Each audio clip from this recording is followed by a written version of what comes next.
Yo, tapping in real quick. Something light, nothing major. Just sitting here, you know, rolling up a nightcap real quick. Gray go put my feet up, pop something on the big screen. You know what I'm talking about? And fall back for the evening, man. You know what I mean? I figured I'd tap in real quick, chop it up with y'all for a few minutes while I did so.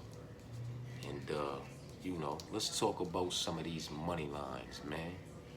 Because some of these money lines are just fucking ridiculous. I mean, they're absolutely out of control in my personal opinion, man.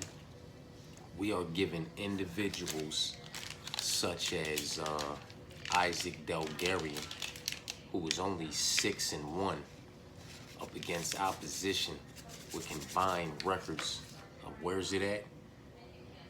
29 wins and 10 losses.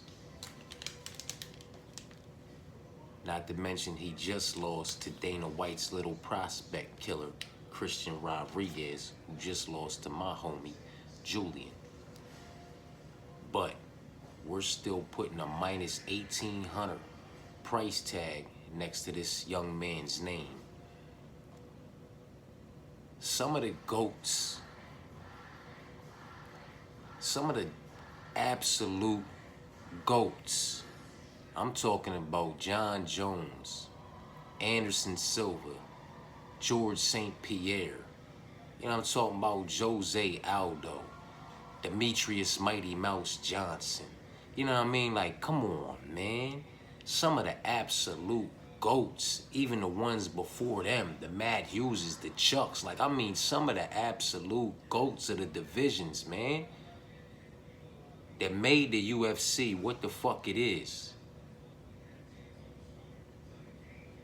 were never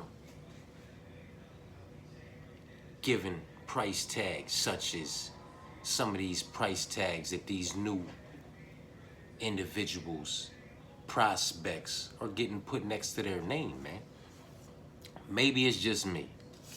Maybe I'm the only motherfucker that it bothers, but it bothers me, man. It fucking bothers me because I don't understand why. I don't understand what justifies it, man. You know what I'm saying? Like, we'll put a minus 1,800 next to Delgarian. They'll be up over minus 2,000.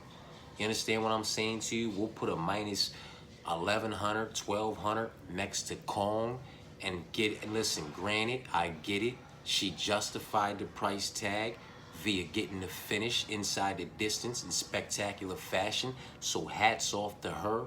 But what justifies her getting that price tag? Like, these are price tags that Amanda Nunes has seen maybe once or twice in her whole career, but we're giving it to a Kong in her UFC debut.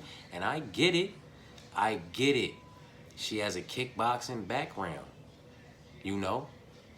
She had a closely contested matchup with Valentina Shevchenko, who's a former UFC champion. And she won that matchup. But what about that justifies giving her a price tag such as the one that we put next to her name, but have hardly ever put next to an Amanda Nunes? You know what I'm saying? Or any of the other, you know, Joanna Jędrzejczyks. You know what I'm saying? Like, come on, man.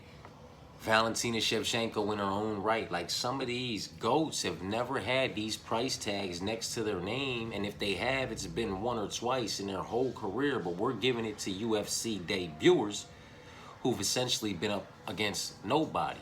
And like I said, I get it. She had a closely contested kickboxing matchup with Valentina Shevchenko, who's a former UFC champion. So that's saying something. But so did Cesar Almeida.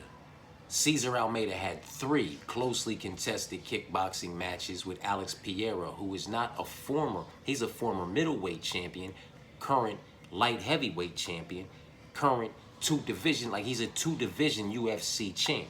You understand what I'm saying to you? And everybody praises that man's striking abilities, his capabilities in the striking department, and how dangerous he is, and, you know, so on and so forth. Well, Cesar Almeida fought him 3 times. He lost via unanimous decision, won via unanimous decision, lost via majority decision. You understand what I'm saying to you? But when he made his UFC debut against Dylan Butka, he was an underdog. He got Dylan Butka out of there inside the distance and was still an underdog against Kopylov. You know what I mean? Isaac, he gets minus 1,800 next to his name after taking a fucking loss to the prospect killer, you know what I mean, who in my personal opinion is not even a high level of opposition. But he gets 1,800 next to his name after all that happens. Kong gets 1,100 next to her motherfucking name based off of, you know, experience outside of mixed martial arts and a bout that she had with Valentina Shevchenko, who was a former UFC champion, not a two-division champion, because she could never go up and be a champion. She started up there. Amanda Nunes wasn't having none of that and pushed her down there. You understand what I'm saying to you? So it's like, you want to tell me because she beat Valentina Shevchenko, who's the former champion, and she fought her one time, that she's justified at minus 1,100? But Caesar's, you guys are justifying Caesar as an underdog, and he fought Alex 3 times and beat him 1 time? Like, it's just crazy. It's crazy how these odds are coming together, and when people or whoever, wherever, is picking and choosing when they want to decide when somebody's past experience in another combat sports holds weight and when it does not. You understand what I'm saying to you? It's just wild, man. Michael Morales, granted, he justified it. He got him out of there inside the distance, and hats off to him, because like I said, prior to that matchup, Michael had only dropped, you know, had 3 knockdowns in his whole UFC run, 2 against Adam Fugit, 1 against Trevin Giles. That doesn't impress me.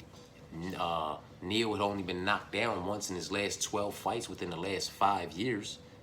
That's fucking impressive considering the opposition he's been up against. So the fact that Michael got him out of there the way that he got him out of there, very impressive. And he justified the price tag that was next to his name. But why was that price tag ever even next to his name in the first place, given Neil Magny is who Neil Magny is? And granted, he's at the end of his run, but I feel like, you know, Sean Brady and Gilbert Burns, like, that line is where it should be. Why was Michael Morales' line so big? You know what I mean? It's not like his body of work, although Sean Brady has suffered 1 loss, it's not like Michael Morales' all-around body of work inside the UFC has been that much more better than Sean Brady's. Sean Brady just lost to the current champion, Bilal Muhammad. You know what I mean? He got out-dogged. He got handled. He wasn't ready for that step, with all due respect. You know what I'm saying? But it is what it is. I'm just rambling on. I'm about to fill this thing up, seal it up, and go on about my business, though. It just bothers me, man, because I don't understand where these price tags are coming from. How motherfuckers are coming up with them. I mean, they're opening motherfuckers up. These bookies, these bookmakers are opening motherfuckers up in crazy numbers, man. Like, Isaac was opened up over minus 1,000. Like, the boy was through the roof when he opened up as a favorite. What the fuck? He's a prospect fighting another prospect, and he just took a loss to the prospect killer, who isn't even a higher level of opposition than that of a prospect. Because when he took that step up, that's who he took a loss to. So it's like the level of opposition. Christian Rodriguez reached his ceiling inside the UFC, in my personal opinion. Isaac Dalgarian reached his ceiling inside the UFC when he lost to Christian Rodriguez, in my personal opinion. Like, this isn't an individual with a very high ceiling inside the UFC, especially in the division that he's in. So why are we putting and opening him up as such a big favorite? Whatever. It's just me. Again, like I said, it bothers me, man. So I figured I'd bother y'all with it for a few minutes.